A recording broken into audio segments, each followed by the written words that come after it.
welcome to a new discussion series. We're here to talk about Fuuto Tantei, or Fuuto PI, and I am not alone. I have the other part of this 2-in-1 reviewer. Ikuzo, I go! Dude? I haven't received the proper sacrifice yet. Oh. I think you need to give me a nice piece of fried chicken, and then I'll show up. Or maybe a good book. A good book would also be nice. We've been having slight audio issues, and I thought I cut out again. No, you did not cut out. I just decided to make this very awkward pause for you. Damn it. And before... it's part of the bit. And I practiced saying that, like, several times because there is ikuze, which means the same thing but informal. And from the way it was said in the trailer, it's ikuzo. Yeah, I've always heard ikuzo. I don't think I've ever heard ikuze. But hey, I'll trust your research on this one. There was one Kamen Rider series, I believe it's Speaking of which, why am I watching Kamen Rider? I thought this was a fucking detective show. Surprise! I shouldn't be surprised when you suggested this, and this is literally the thing I see in the first 5 seconds. I was just a little bit disappointed that it came out so early. It wasn't in the first chapter of the manga. I'm not disappointed. I'm upset that you tricked me into watching this. How dare you? In the manga, he doesn't show up until chapter 7. But we need to know this terrifying and horribly tragic backstory, though. Yes. And I have seen, like, the first, maybe, 10 episodes of Double, which was in 2009. And I do know some of the plot, so I will be able to give some input for certain things, but not a lot. I'm disappointed in you for tricking me into this. I heard it's really good. I'm hoping the detective part makes up for the Kamen Rider part. Hey, and you know what I was saying? What do you think of Digimon Fusion? Yeah. This came from the same original writer of it. Then I'm very nervous. What else did he do?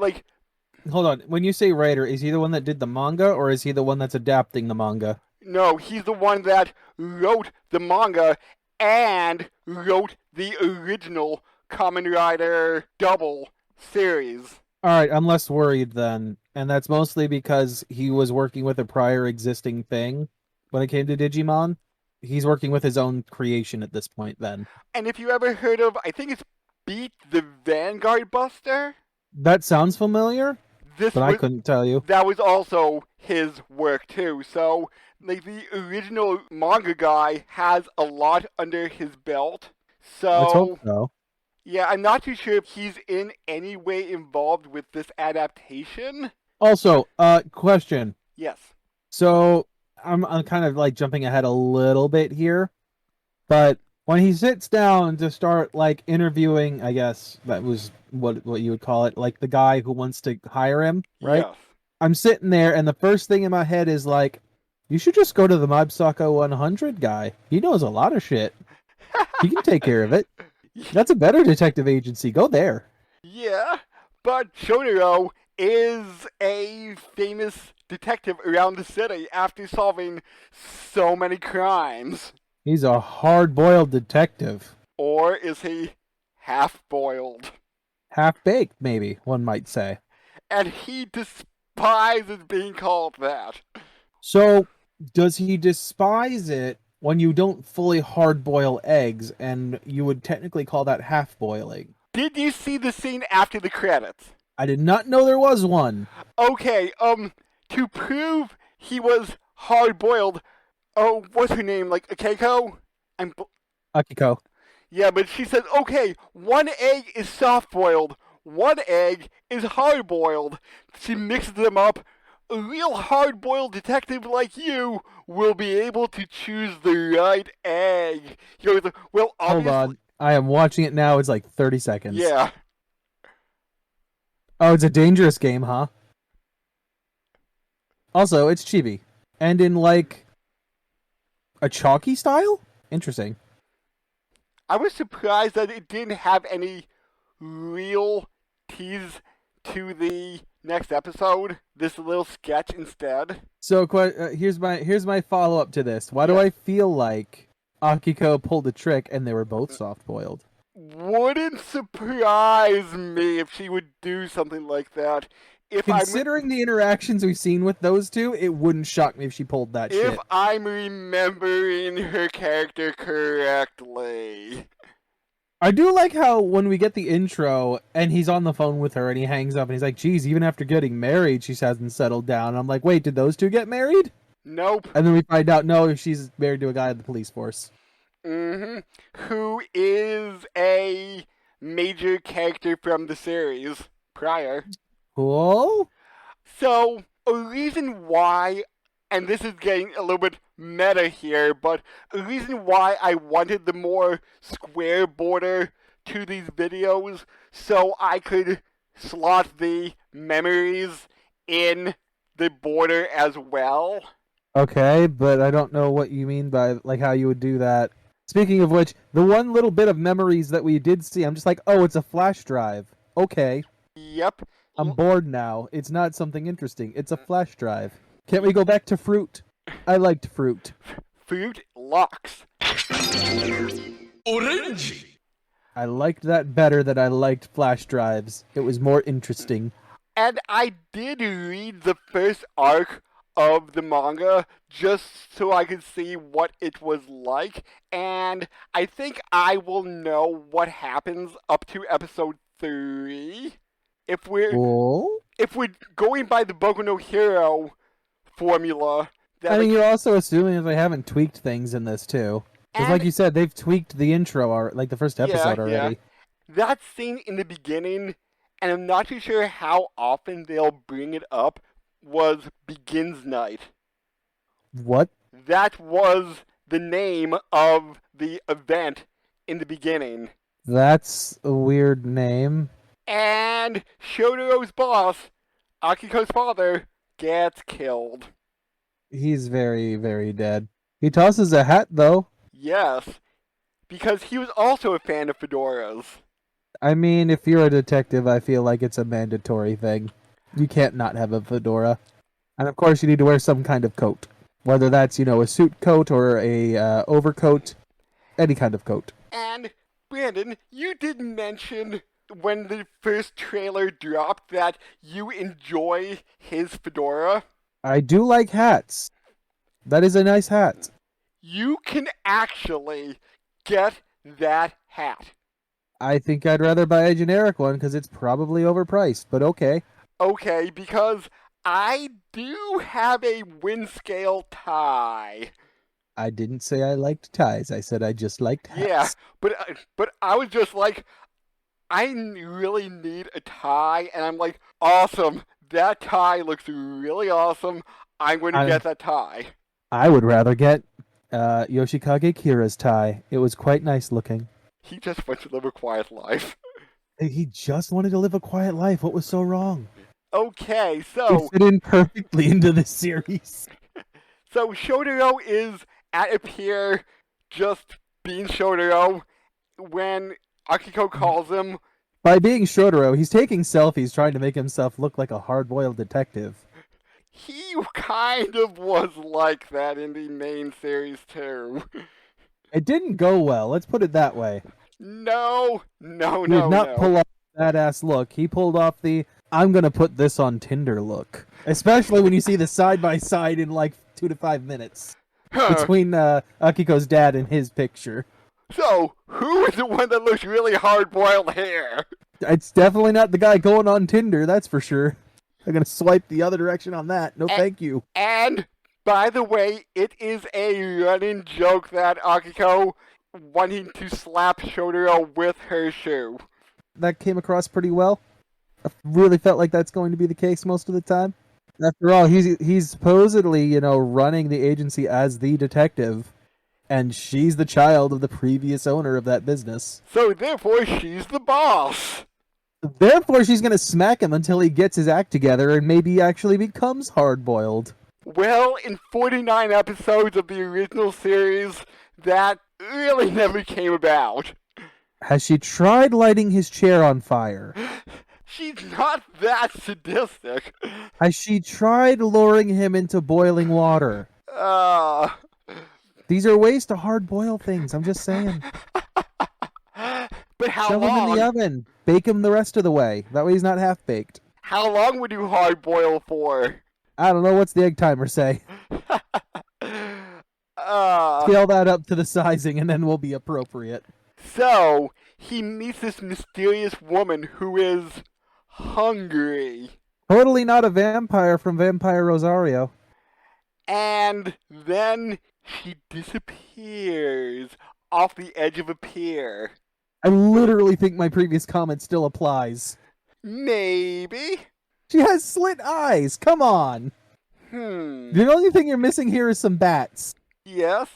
So, the latest client wants to find a witch who stole his bag. It's a family heirloom. That woman that stole his bag was the witch that Shotaro met earlier. Now, when I was reading through this initially, I'm just like, oh, what does this guy... Why does this guy want this bag so much? It has to be more than just the money. Like, is the bag important in some way? It's a family heirloom. He even says it. I mean, I don't think he's lying about that. That's just not the only reason. So, he wants to meet up with her to convince her to stop stealing. Because she has stolen his heart. Oh my god, it's like she's a phantom thief. Wait. I'm maybe mixing up the anime Lupin with the actual Lupin, but was Lupin I'm actually referencing Persona 5. Oh! Okay, yeah, I know where you're going now with that. But was the original Lupin was Lupin the Third a phantom thief, or not? I believe that was the term he used. Okay, because I'm not super familiar. Or is it gentleman thief? Gentleman thief. Okay. Because I know the main character from 5 is inspired by Lupin the Third. In fact, the persona he originally has is Arsène Lupin. So the guy recounts the story of how he chased after the woman who we find out her name is Tokami, and she can apparently phase through a wall because he came to a dead end at a T intersection. Well, I mean, are we sure he didn't just go into that weird JoJo place in part 4 Maybe. and was talking to a ghost? Maybe. Better not look backwards. Yeah, don't look backwards. They'll take your soul. So, Shotaro tries to find out information. Next thing you know, he hears a voice on his back. Just like, hey man, what's going on? Why don't you just turn around so I can look at someone else? Don't turn around! He's got that stand on his back. You can't let anyone see your back. Cheap trick, no! Oh man, don't get too close to that electrical tower, man. Bad idea. So Shotaro goes around, talks to the Fuuto Irregulars, and yes, that's the name of all the people who he knows throughout the city. His intelligence network. Yeah. Did they actually call them the Irregulars in this? Because if they did, I didn't catch it. In the original series, they did. Okay, so I don't know if they mentioned that in the subs here. That's one of the only things I remember. I know there's Queen and Elizabeth, who were the two young women at the coffee shop he was talking to, and Santa-chan, who dresses like Santa Claus year-round for some reason. I mean, gotta stay warm. Yes, and finally, Watcher Man contacts him saying, hey, I have a lead. Who's got a fashion sense that Majima would love. You know, now that you bring that up, yes. Yes, I totally agree with you on that. I don't think he'd like the hairstyle, but definitely the clothing. So he tracks her down, chases after her into some alley, and they have a talk, and We get a name, Tokibe. I brought that up like a minute ago. Oh, I missed that then. What the hell? Yeah. That seems a little early then, because he only gets it here right now. I said like the witch who we later find out is named Tokime. Yeah, well, this is where we find it out. There we go. I clarified. Yay, clarification! I saved it. I saved it, right? Yes, yes, you did. I'm a good boy. So he somehow winds up in a building filled with Yakuza. I was 90% sure that's what it was because they never outright say it. I'm like, I'm pretty sure these are some Yakuza. I think in the manga they do bring up that has Yakuza ties. Mm-hmm. It's definitely implied, but I don't think it's outright said. Yeah. But you know, maybe they want that empty lot. Who knows? And a lot of people have been murdered behind the Yakuza building. Interesting that it's only in the one place. I'm curious about why that would be. Considering Tokime here seems to be able to go into this weird alternate dimension at will at any place almost. Mm-hmm. Which is... I'm kind of jumping ahead a little bit here, but like... Yeah. Which is red, but and like the wind doesn't blow. I'm just going to call it the Shadow Realm for now because I don't know what it is. Okay. So yeah, she seems to be able to get in and out of it at any point, or at least it doesn't seem like it's a specific area that I could tell anyway. So I find it interesting. On top of that, she's apparently able to literally just hop on air to a certain extent. Somehow? It's not very clear. I don't know. Like you've mentioned memories already, so yeah. I don't know. The weird part is it's giving her two different abilities, and my mind would think like, oh, it's just one. Like she's able to go in and out of whatever this place is, and she's able to hop on air, and she's got a force pull because she can just yank money out of people's hands like it's nothing. Right. She's got like a force pull, and I assume a push as well. Also, they mentioned something about women losing their clothing. I don't know if that's actually her or not. Women are missing their clothing, men are missing their money. Yeah, I don't know if that's actually her or not. Though they do say it's the witch, but I don't know. Right. There's been no hard confirmation on that. Then he meets up with his client and says like, hey, I know where she is. I've been talking to a lot of people because she looks so nice. She must bathe somewhere. There's a fountain.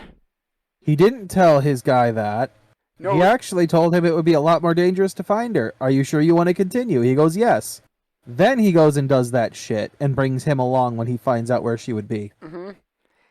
And they give chase, and they wind up in another dimension. Or the Shadow Realm. The Shadow Realm. And they get attacked by... Oh, Shotaro boy, I'm sorry you're in the Shadow Realm now. By energy discs, were they? My brain went to chakrams, which are like those circular blades. Ah, okay, chakrams. But they're like more like energy almost. Okay. Because they're rings, right? They're not like full-on discs. Yeah, rings. So I'm like, energy chakrams or something? But I don't know what the fuck's throwing them. Although we can assume that's what's been dismembering people. Yes, it's a split through the road sign. I mean, it literally carved a fucking trench in the ground where it hit. Yeah.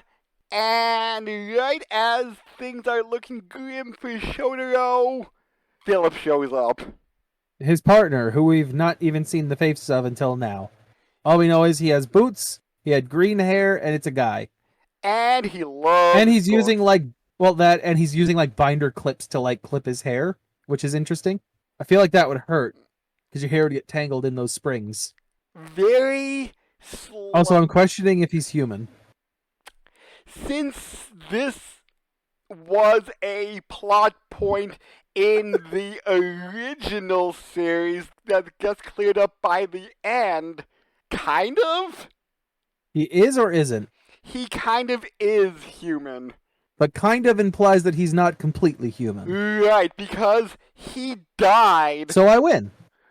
Okay, he died 12 years prior to the start of the series and is an avatar. The original series, yes, correct? yes, and is Okay. Just and wanted to make is sure. an avatar of the Earth now.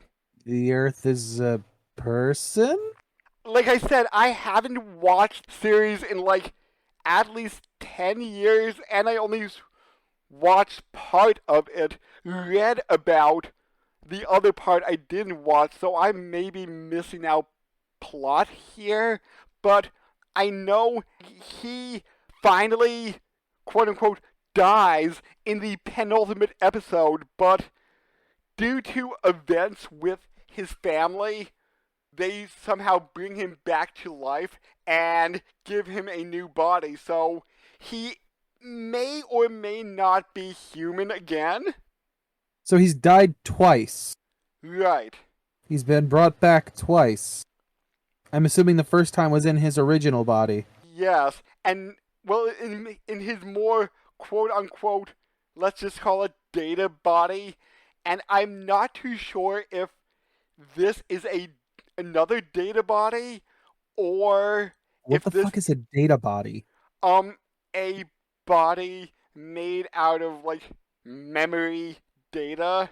I don't. We're on episode 1. We're on episode 1. All right, I'm understanding that there's none of these things I don't understand, but I have no idea what the fuck you're talking about. And I know if that will entail spoilers, don't worry about it, but still. No. Like I said, this is all explained in the Kamen Rider Double series. Feel like maybe they should have done an adaptation of that specifically rather than Fuuto here. So I know they'll explain it more in episode 2 and 3, but I'm not too sure how much they'll get into because I was reading that this is good for people who know the original series and people who are just coming into it. You want to know the last thing I heard that about? What? The fucking 2006 fuck, what was it? Unlimited Blade Works series. I'm not gonna lie, it's not true. That one was not true. I mean, that's how I got into it, but I had to go through a lot of research after watching it.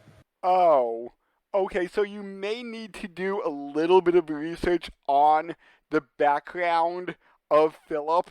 I mean, if it's anything like that series, I'm gonna have to do a lot of digging. And just one more thing before we close out.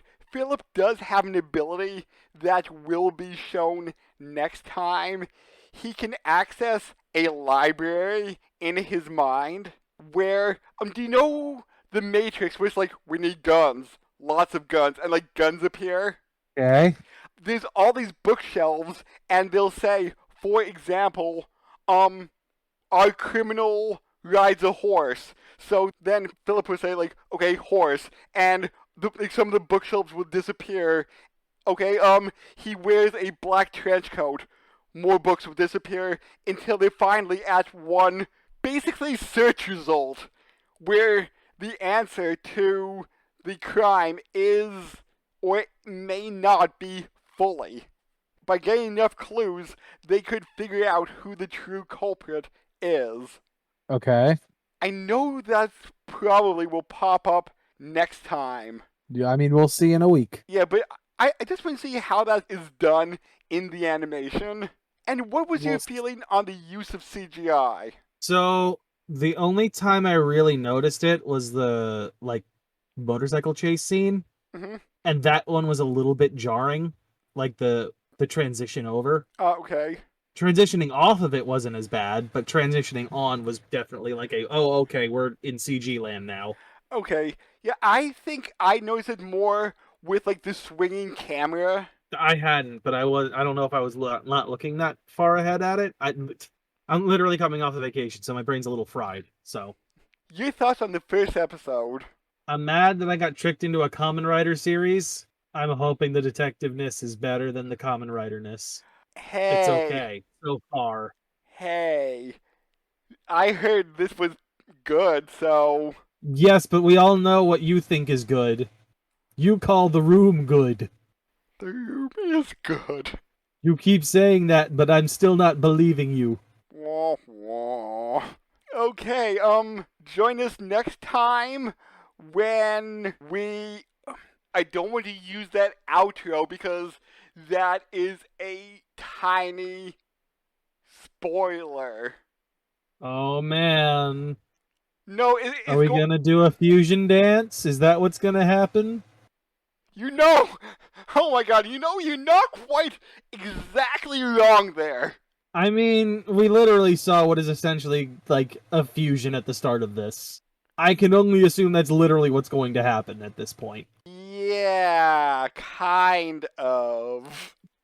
Can we at least get some Ginyu Force level posing? Alright, until next time. Bye.